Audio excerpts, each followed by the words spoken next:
Buenas noches.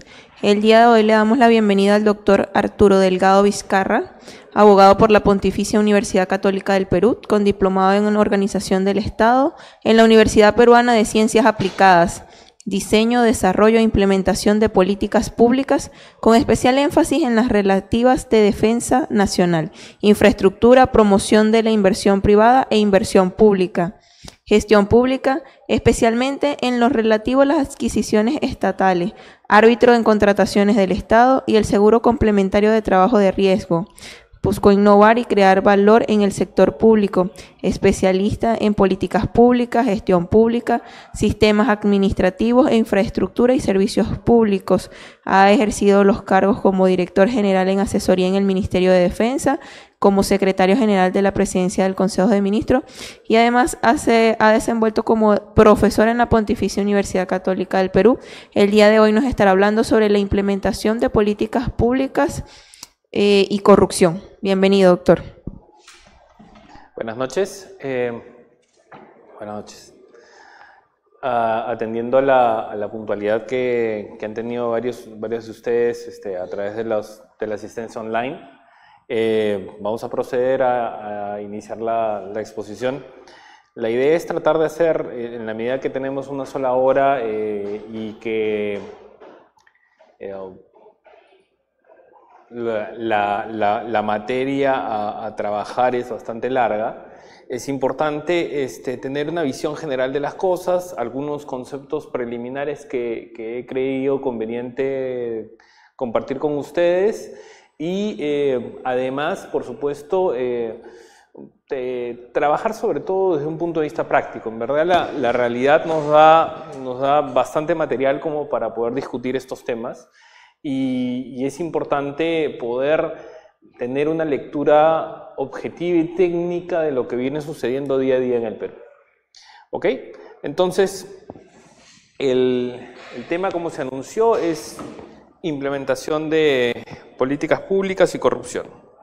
¿Ya? Entonces, para efectos de poder entender cómo se lleva adelante el tema de la implementación de las políticas públicas y cómo esto puede llevar o no a corrupción, creo conveniente establecer algunos criterios preliminares y algunos conceptos preliminares para efectos de que ustedes conozcan de manera detallada algunos temas. Ahora, tengamos presente que políticas públicas, corrupción, gestión pública, son temas que eventualmente merecen en algunas universidades hasta carreras enteras, maestrías enteras o diplomados enteros de muchos meses. Entonces estamos haciendo una condensación en una hora de algo que en verdad tiene un desarrollo muchísimo más largo y de hace muchísimos años en el mundo. ¿Ok? Ahora, primer tema que debemos distinguir en general es que las políticas públicas deben separarse conceptualmente de lo que implica la política, vamos a calificarla electoral, vamos a calificarla de competencia, la que viene ocurriendo, por ejemplo, hoy en día para efectos de las campañas municipales. ¿Ok?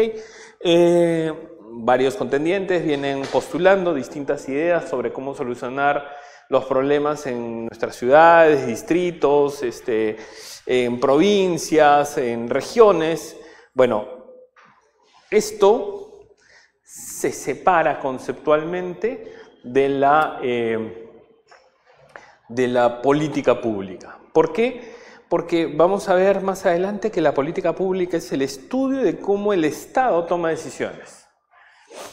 Y evidentemente dentro del Estado encontramos, obviamente, a los gobernantes, quienes dirigen las distintas acciones dentro del Estado y trabajan para efectos de brindar a los ciudadanos, o supuestamente brindar a los ciudadanos, una mejor calidad de vida, unos servicios públicos adecuados y similares. Ahora, lo estoy hablando conceptualmente. Y dadas las circunstancias actuales en el país, en verdad es bastante difícil poder decir que, digamos, todos estos conceptos ideales se cumplen. Pero, sin embargo, eso yo creo que es muy importante y tiene una trascendencia relevante el conocer con detalle tanto las técnicas como los distintos conceptos que nos regulan actualmente, ¿ok? Entonces, a ver, primero, ¿qué cosa es una política pública? Es la acción o inacción del Estado respecto de un problema público. Entonces, primer tema sobre, vamos a determinar en un momento cómo así el Estado actúa o no actúa. Es vital tener presente que el Estado permanentemente toma decisiones sobre hacer o no hacer, invertir o no invertir, gastar o no gastar, intervenir o no.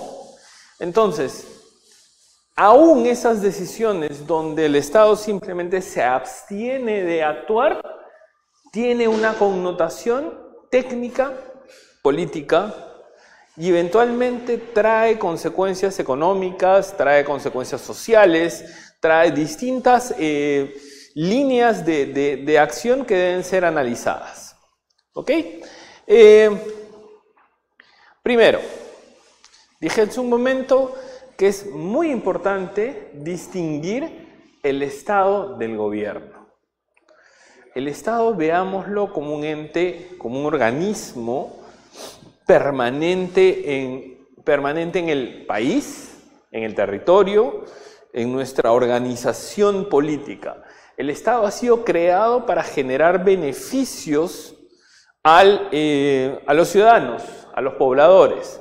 El Estado ha sido creado para ordenarnos, para generar una serie de condiciones que hagan posible la vida en común, para mejorar nuestra sociedad o el conjunto de personas el conjunto de personas que vivimos en un determinado sitio. Entonces, este Estado evidentemente tiene desarrollos, tiene una historia determinada, sufre cambios, sufre alteraciones, es vulnerable, y es lo que de alguna manera trata o se construye a través de lo que varias veces hemos escuchado sobre la base de las crisis que vienen ocurriendo actualmente, que es la denominada institucionalidad. Es decir, cuando tenemos un Estado fuerte, tenemos instituciones igualmente fuertes. Tenemos instituciones que igualmente responden a las distintas condiciones y actividades dentro del país y para las poblaciones. Por ejemplo, vamos a ponernos un ejemplo bien sencillo o conocido respecto del manejo de la institucionalidad y la fuerza que pueden tener en algunos países el Estado, aún a pesar de errores tremendos dentro de su propia gestión o de inclusive escándalos. A ver, quizás ustedes puedan recordar el caso ya hace varios años del presidente Clinton y Mónica Lewinsky. Y hace largos años hubo un escándalo de actividad sexual y de en verdad una relación que tuvo este presidente Clinton en Estados Unidos con Mónica Lewinsky. Yo, digamos, me atrevo a trasladar ese problema a qué hubiera sucedido si es que hubiéramos encontrado al presidente Toledo, Vizcarra, Ollantumala en exactamente la misma situación. Quizás hubiera sucedido que lo cuestionaban altamente, que la prensa indicaba distintas versiones de los hechos, que destrozaban evidentemente su reputación como persona y como esposo, y que eso evidentemente afectaba la presidencia de la República en ese momento. Eso lo podría apostar, evidentemente no ha sucedido. Un caso parecido fue, por ejemplo, donde reaccionó, bien o mal, pero reaccionó el de Alan García con un hijo fuera del matrimonio y que reconoció públicamente. ¿Ok? Entonces, ¿esto afecta la institución? Sí, porque no genera o disminuye la credibilidad sobre la persona presidente de la República. ¿Afecta a la institución presidencia de la República? Sí, porque todos los dictados, acciones efectuados por una persona que carece de legitimidad, que carece de credibilidad, pueden ser más fácilmente cuestionados. ¿Ok? Afecta de todas maneras al gobierno. Entonces, la institucionalidad de un Estado fuerte, creíble, constante, transparente, hace que las distintas normas, acciones, tengan credibilidad, tengan ese respaldo que hace que las ejecutemos prácticamente sin cuestionarlas. Un caso, por ejemplo, ya en el Perú de falta de credibilidad del Estado fue el tema de Conga en Cajamarca. En el caso de Conga, ustedes recordarán, y en términos bien sencillos, que se trataba de que los pobladores alrededor de la zona de explotación minera simplemente no creían en los estudios de impacto ambiental que habían sido aprobados por el Ministerio de Energía y Minas. Entonces, ¿qué sucede ahí? Sucede que ese estudio de impacto ambiental puede haberse demorado, voy a decir cualquier cifra, 3 años en realizarse. Puede haber comprendido la labor de 50 profesionales, puede haberse gastado cientos de miles de dólares en su realización, y ha sido eventualmente, fue aprobado por el Estado, fue aprobado por el Ministerio de Energía y Minas. Pero cuando le llevaste todo este conjunto a un poblador de Cajamarca y le dijiste, mira, acá hay 5.000 hojas de un estudio de impacto ambiental que te dice que el agua no va a ser contaminada, que la mina no va a generarte, digamos, una disminución en tu calidad de vida y en la calidad del agua que usas para efectos de cultivos o ganadería o utilización personal, el poblador y los pobladores de la zona, bien o mal manejados, digamos, creíbles o no, dijeron no les creo. Y con ese no les creo, sostuvieron el detenimiento de la ejecución de la inversión que había sido ya aprobada por el Estado. Entonces, ¿qué sucede cuando el Estado como tal no es creíble? Sucede lo que nos pasó en Conga. Sucede que, entonces, la inversión, y no estoy hablando solamente de la inversión minera, puede suceder casi cualquier cosa alrededor de eso. Hoy en día, por ejemplo, y para no poner ningún nombre, cualquier resolución del Poder Judicial que cuestione o que niegue derechos a determinada persona, rápidamente será puesta en duda. ¿Por qué? Porque evidentemente la institución Poder Judicial como tal en estos días en el Perú ha sido toda ella puesta en duda. Entonces, conceptualmente, el Estado es la estructura permanente encargada de brindar bienes y servicios públicos para beneficio de la población. El Estado ha sido creado para beneficio de todos nosotros. Ese Estado, evidentemente, esta creación es una creación de tipo político, en su momento se determinó cierta organización, y hemos seguido con esta organización con sus más y sus menos, con presidencialismos o no, con constituciones más o menos fuertes, pero la estructura es la misma desde el siglo XIX. Es exactamente la misma. Ahora bien, ¿quiénes son el gobierno? El gobierno es el conjunto de personas que políticamente han accedido a la dirección del Estado. Entonces, ahora, dentro del Estado, y quienes trabajan en el sector público lo saben ustedes perfectamente, hay un conjunto de personas que cada cierto tiempo ingresan a dirigir esta organización administrativa. La municipalidad, el gobierno regional, el ministerio, quien sea. Cambia, por ejemplo, cambia el ministro de Transportes y Comunicaciones y este señor ingresa, pero no ingresa con 5.000 personas que pueden ocupar cada sitio dentro del Ministerio de Transportes. El Ministerio de Transportes y Comunicaciones tiene una burocracia de carácter permanente, ¿no es cierto?, que ocupa distintos cargos. El ministro de Transportes podrá cambiar personal de su confianza. Eventualmente algunos cargos ni siquiera son cambiados de manera constante. ¿Por qué? Porque tienen una calidad técnica determinada y se considera conveniente que continúen. Entonces, dentro de lo que es el Estado, esa burocracia permanente se mantiene. El gobierno, mientras tanto, sí es cambiante.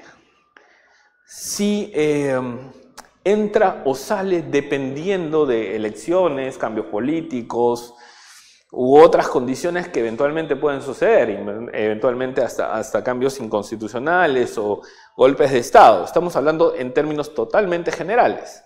Entonces, tengamos presente esta diferenciación porque es importante para efectos de analizar los temas de políticas públicas. Problema público es el hecho, condición, situación que afecta negativamente a una parte de la población. Ahora bien, es importante tener mucho cuidado. Un problema público no afecta a toda la población.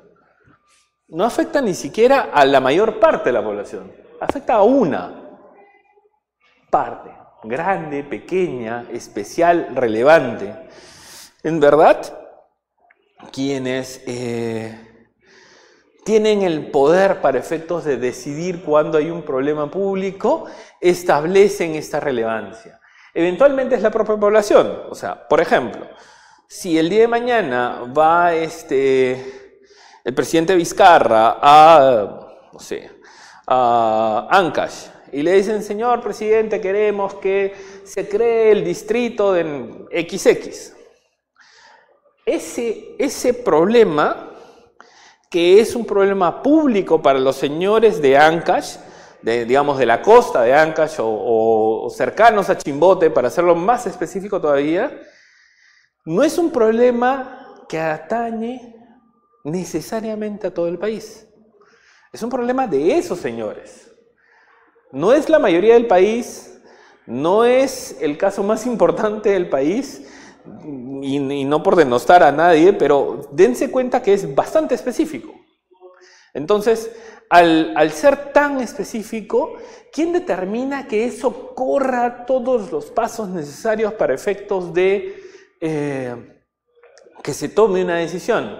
Quienes detentan poder y marcan lo que se denomina, en términos técnicos, la agenda política. Por ejemplo, algunas decisiones de política pública que se han ido tomando en el mundo y en el Perú. La decisión de Estados Unidos de intervenir en Vietnam hace ya casi 50 años, más de 50 años. ¿Ok? Estados Unidos decide intervenir y participar, pero hay varias cosas que son importantes. Uno, Vietnam, evidentemente cualquier persona que conozca una línea de geografía sabe que están lejísimos uno del otro.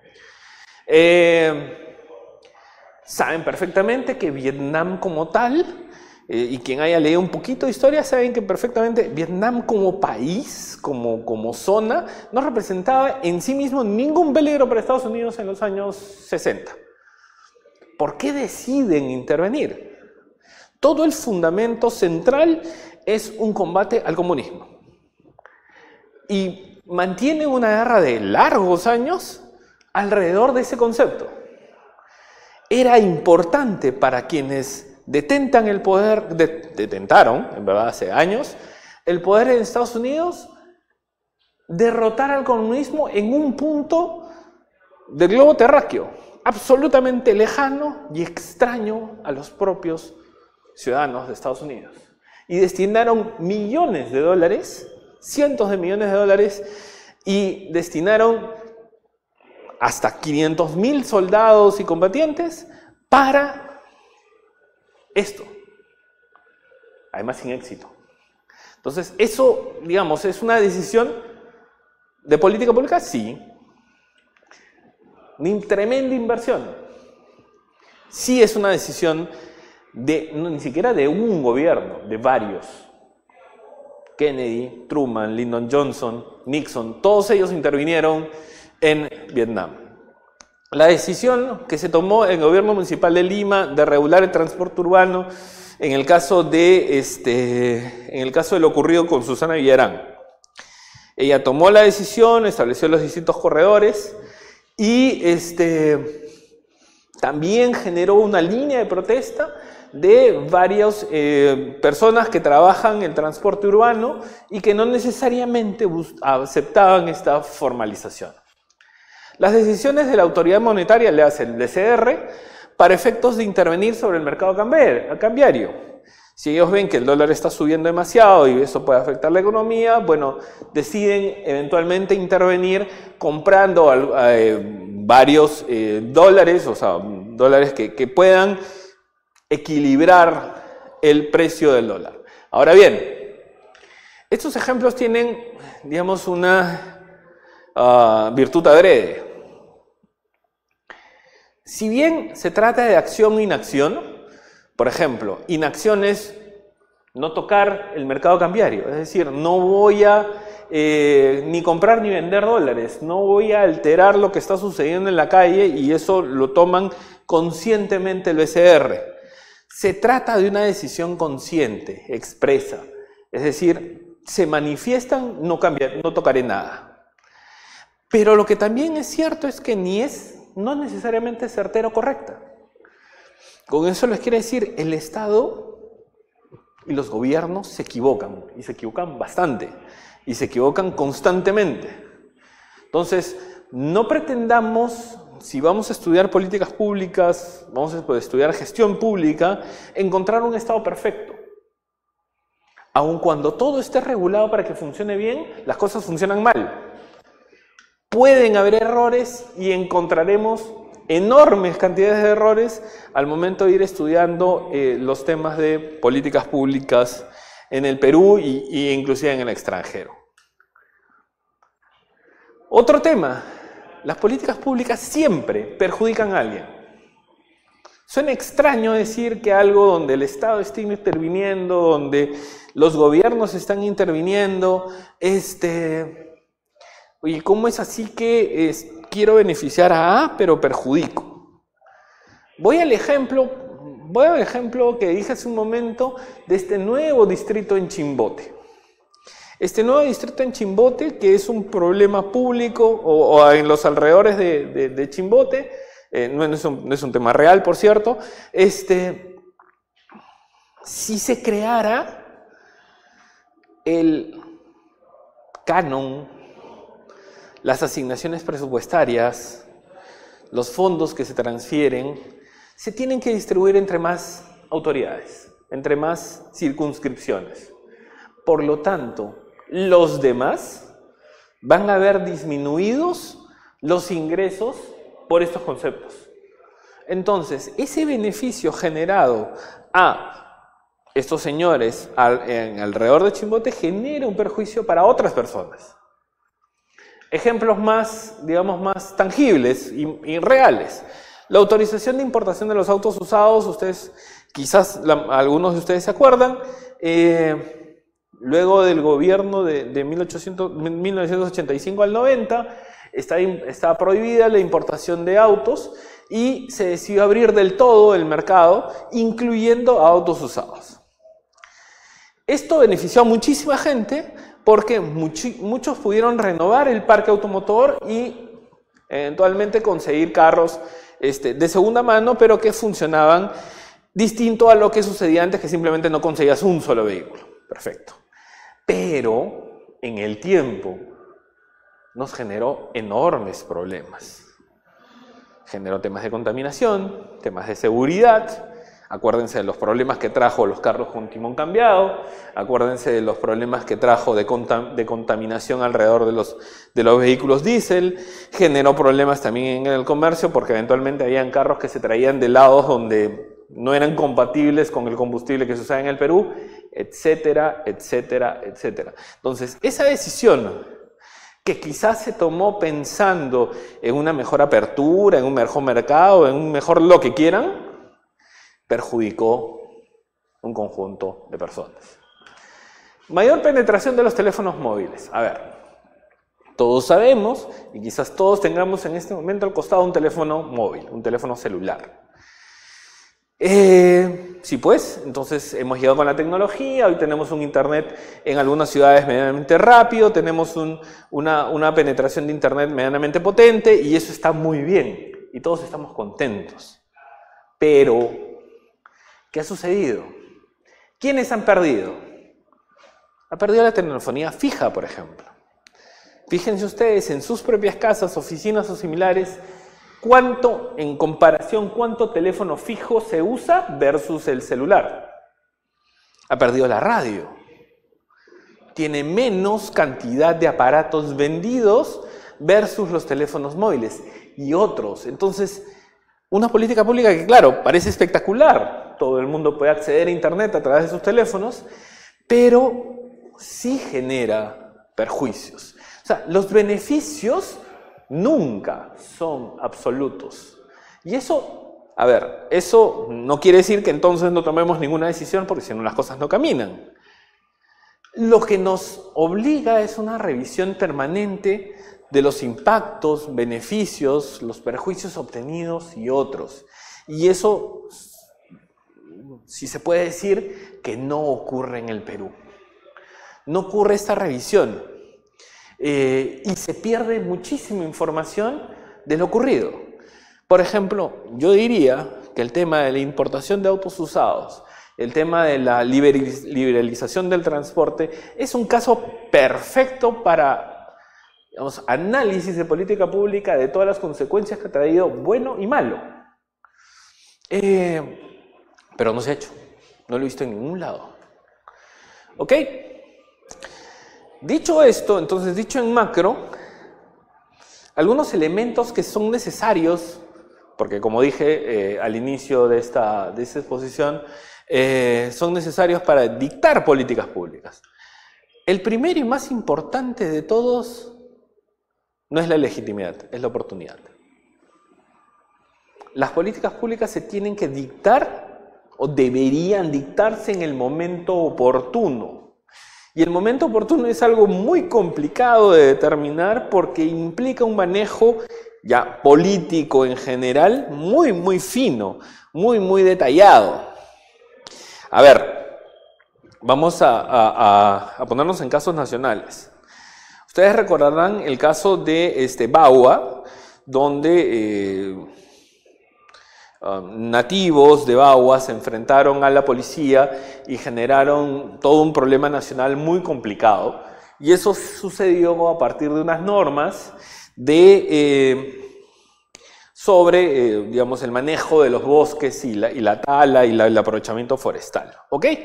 Ya, más allá de la técnica o no, de lo que haya sucedido o no, hay un tema de oportunidad muy relevante. Esa norma, si bien podía estar lista, si bien pudiera ser maravillosa, tener la mejor calidad y estándar de redacción, implicancias, conocimientos técnicos, económicos, no era la oportunidad para sacarla. ¿Por qué? Porque faltaba según se vio, un nivel de comunicación muy fuerte con aquellas comunidades que pudieran o no verse afectadas. Y tengamos cuidado que esto es subjetivo. O sea, cuando uno se cree afectado, en el fondo lo es. A ver, y lo pongo, por ejemplo, en el caso de los huaicos y el agua potable y todos los problemas que tuvimos en marzo del 2017. ¿Qué sucedió ahí? Gran parte de Lima no tuvo agua porque se generó todo un problema y se generó todo un tema a partir de, bueno, fenómenos de la naturaleza. ¿Ok? Muchas personas definitivamente no perdieron calidad de vida por distintas condiciones, porque tenían pozos cerca, porque su sistema de agua funcionaba de manera distinta, lo que fuera.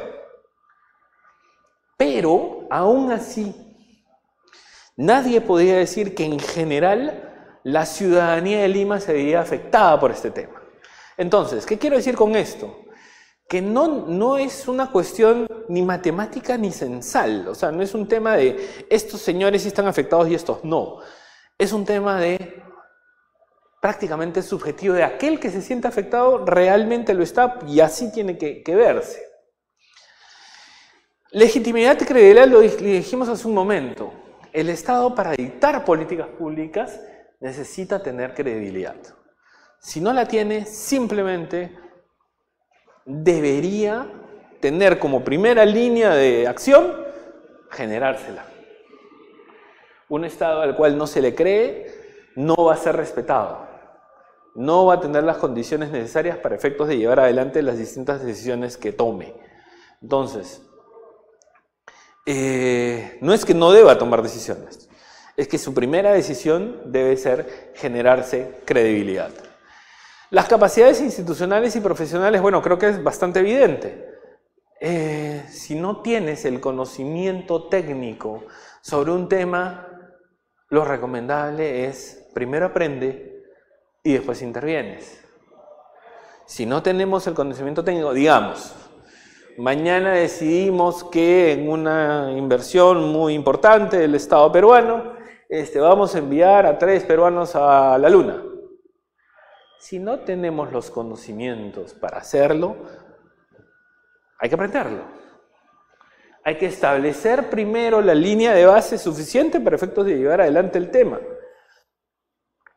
Y por supuesto, lo que es evidente, dinero, disponibilidad de fondos.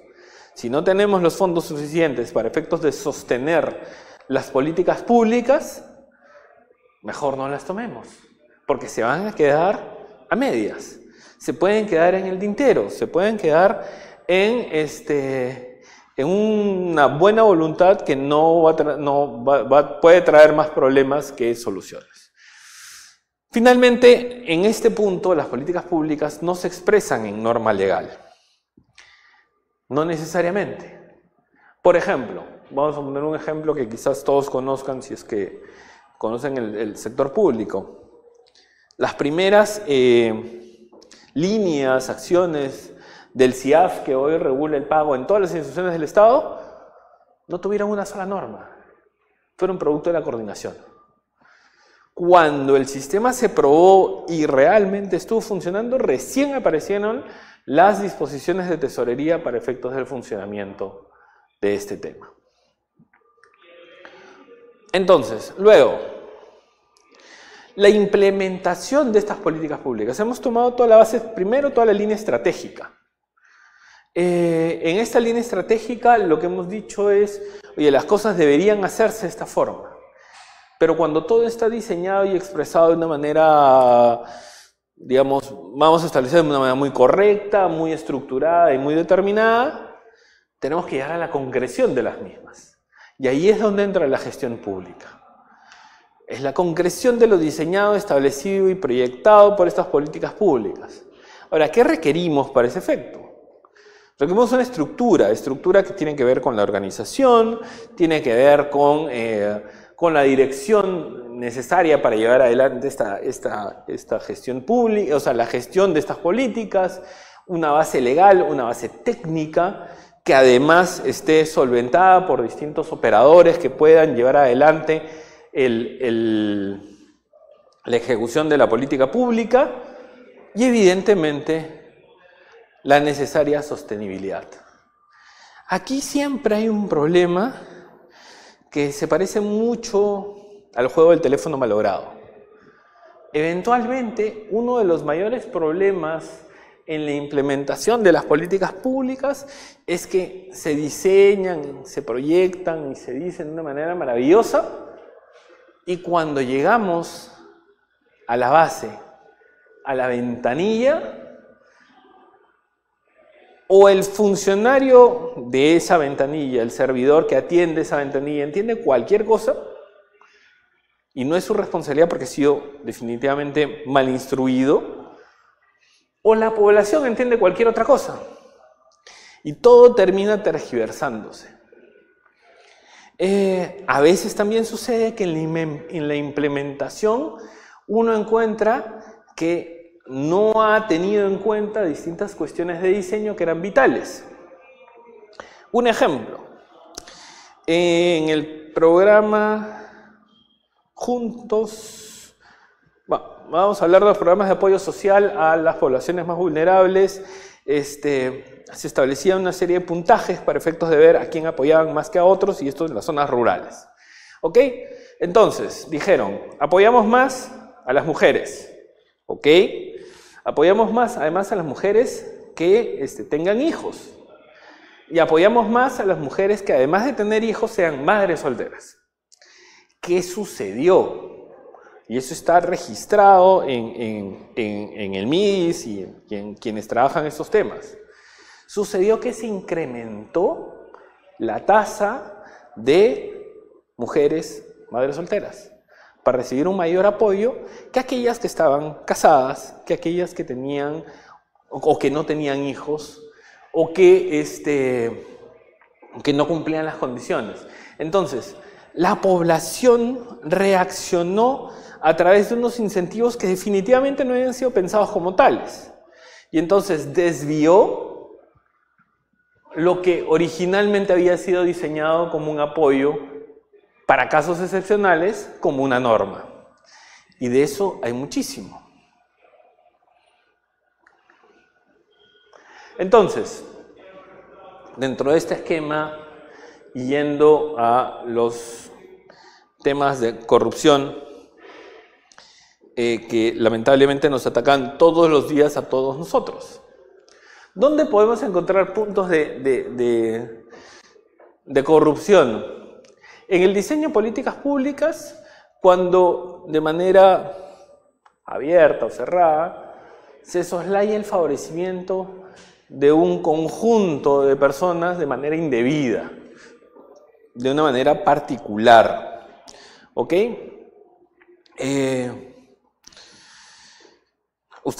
Quizás alguno de ustedes recuerde el decreto supremo que motivó la salida del vicepresidente en ese entonces, Raúl Díez Canseco. Un decreto supremo técnicamente elaborado, favorecía solamente a algunas personas y dentro de ellas a la familia de la que en ese momento era su novia, pareja, en fin. Entonces, claramente ahí había un desvío de algo que hasta pudiera haber sido beneficioso. No lo sé, no lo he estudiado con detalle. Por ejemplo, en el caso de la expansión de telefonía móvil, el caso de las antenas colocadas en los distintos distritos. Uno dice, oye, es importante para poder tener una mejor señal celular, tener antenas en la mayor cantidad de sitios a unos niveles adecuados y con eso funciona todo mejor. ¿Ok? Y eso está demostrado y todo bien. Pero cuando hay alcaldes inescrupulosos que regulan el tema y dicen, oye, solamente se van a poder poner estas antenas en determinados sitios públicos que yo voy a probar. Y que además, por ejemplo, lo pongo en determinados sitios que además me pueden representar una votación adecuada, una votación favorable a mí, estoy desviando un punto de política pública que debería favorecer a todos hacia alguien totalmente distinto. En la implementación es bastante más sencillo ubicarlo. O sea, uno puede desviar los beneficios indebidamente, aprovechando los huecos en el diseño, las distintas falencias en el diseño de las políticas públicas. Uno puede favorecer con los gastos de implementación a una empresa o grupo de personas, y un largo etcétera. Ahí está el caso, por ejemplo, que estuvo en medios bastante tiempo, en el caso de Piura y la reconstrucción, donde se favoreció con un tema de reconstrucción a unas pocas empresas para efectos de limpieza de cauces, construcción de diques y otros. Entonces, ¿era importante hacer los diques? Sí. ¿Quizás se hicieron con calidad? Sí, de repente. Pero claramente se favoreció con los gastos de esta implementación a una empresa o grupo de personas determinados. ¿Ok? Entonces, finalmente, para cerrar esta breve exposición, ¿qué herramientas podemos usar o llevar adelante para efectos de evitar la corrupción? Evidentemente la más importante, la más además tradicional, comúnmente conocida y que facilita el toma es la transparencia. O sea, es muy complicado llevar adelante acciones de corrupción cuando todo es visto, todo es abierto, cuando las distintas decisiones y acciones se toman de manera conjunta. Es muy complicado. La rendición de cuentas es ciertamente otro punto importante. Si la autoridad se compromete a rendir cuentas periódicamente y a señalar aquello donde haya logrado cosas y aquello donde eventualmente pudieran hacerlo, eso va a favorecer o va a reducir la corrupción porque tiene que dar explicaciones constantes de lo que hace. Las evaluaciones constantes, y esto es distinto del control, es decir, lo dije hace un momento respecto, por ejemplo, a las importaciones de autos usados. Eso no es un tema que implique un ejercicio y que implique la acción de 4 funcionarios, no, es toda una decisión estatal que merece ser evaluada. Y de repente encontramos distintas falencias. Hay cosas menores. Por ejemplo, el diseño de las acciones de reconstrucción, ya no hablemos del norte y lo reciente, sino de las reconstrucciones del terremoto de 2007. Donde se falló, donde no se ha hecho, qué cosas están pendientes de ejecución, donde se ha gastado mucho más. ¿Qué temas burocráticos han detenido la ejecución de las acciones de reconstrucción? Etcétera, etcétera, etcétera. Esas respuestas son muy distintas al control, que también es necesario. Porque el control, como quienes participan del sector público lo saben, fundamentalmente ataca la línea de la ejecución correcta de las normas que regulan la ejecución de distintas acciones en el Estado. Las licitaciones, las compras, las contrataciones de personal, los resultados establecidos a través de distintos programas. Eso revisa el control. Pero la revisión, la evaluación de la política pública no se ejecuta actualmente. Entonces, de estas dos, lo que obtenemos son lecciones aprendidas. Señores, el día que vuelva a haber, nadie lo quiere, un desastre en la zona de Ica y similares, bueno, las cosas que se hicieron mal son 1, 2, 3, 4, 5. Esas 1, 2, 3, 4, 5 no se deben repetir. Y se implementa. Y un punto importantísimo es la simplificación de la implementación sobre un tema que es de sentido común. Cuando uno tiene un trámite que implica 25 pasos, uno tiene 25 puntos donde un funcionario, un actor, un servidor público, alguien del sector privado puede intentar corromper a un funcionario. Si uno tiene un trámite de solamente 5 pasos, esos 25 se reducen a 5. La corrupción per se redujo automáticamente. Entonces, cuanto más sencilla sea la actuación, más difícil va a ser entrar con corrupción. Pero eso, por supuesto, implica varios mecanismos relevantes. Bueno, con eso termino. Muchas gracias.